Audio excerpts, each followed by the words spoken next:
Ein Promi-Pärchen hat sich fett beeft. Ich kann erfahren, ob ich in den Top 3 beim Influencer Award bin und wir müssen den Content für das ZFF auf dem Green Carpet machen. Wir haben zu allen gesagt, wir gehen zum ZFF Opening Night. Als wären wir so eingeladen worden. Wir machen auch den Content. Wir wollen jetzt zuerst auf dem grünen Carpet Content machen. Ist das der Green Carpet? Oh yeah. Und dann ist der Catwalk aber schon fertig.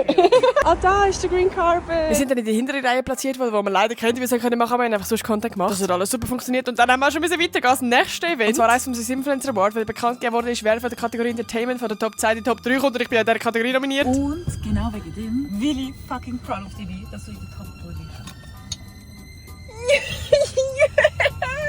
Ja. Ja, bist du das? Also.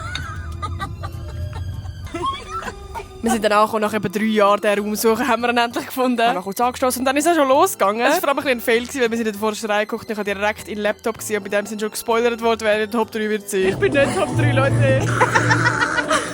Event ist fertig, jetzt gehen wir an die Aftershow-Party vom ZFF. Damit wir keine Zeit verlieren, haben wir extra ein Uber genommen und das hat einfach ein Dachfenster gehabt. Und der Uberfahrer war so ein geiles Ich. Ich schwöre es euch, Alter, das ist so nice, wir es einfach ausnutzen. So, wir haben da wirklich perfect Timing. Genau in dem Moment kommt der Code Hot Johnson raus. Wir hatten einfach ein Bärli, das so hergestellt hat. Die Also haben Promis. sie so, I've trusted you. Also der hat sie wahrscheinlich fett betrogen und sie hat ihm so geschlagen. Und er hat sogar blühtet. Er hat sogar die Nase abputzen. Wir haben es geschafft, jetzt gibt es Essen. Es gibt einfach vegan in Lasagne, Alter, ich bin im 7. Himmel. Ja, wir sind dann ein bisschen zu früh an der Aftershow-Party angekommen und haben dann probiert, irgendwie Zeit überbrücken, dann auf dem Green Carpet irgendwelche Content machen und mit einem Security tanzen. Der Film war dann fertig, die ersten Leute sind reingetrudelt und dann hat die Party auch schon angefangen. Ja, es war ein relativ lustiger Abend und es ist relativ lang gegangen. Wir sind irgendwie um 4 Uhr daheim gewesen. Nächsten Morgen, wir hatten jetzt Schule gehabt, wir haben 3 Stunden geschlafen oder so und wir haben es überlebt.